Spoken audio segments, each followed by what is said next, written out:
Hello guys, in this video I am going to show you how to set a reminder when an item is back in stock on the Grailify application. But first I just want to mention, don't forget to subscribe to my channel, because at 10,000 subscribers I am going to show you my whole YouTube revenue statistics and growth strategy, how to make money online. So let's jump into it. First, open the app on your phone, then select a product, either from the releases section or the favorites section.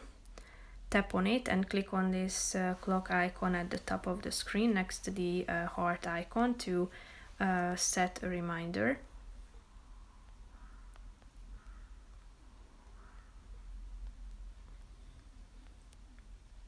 So if you tap on it, you can see that the reminder has been set successfully, so you are going to get a notification when it is released or back in stock again. So if you want to undo this, you can tap on it again, and if you want to remove, tap on the yes button, so the reminder will be removed.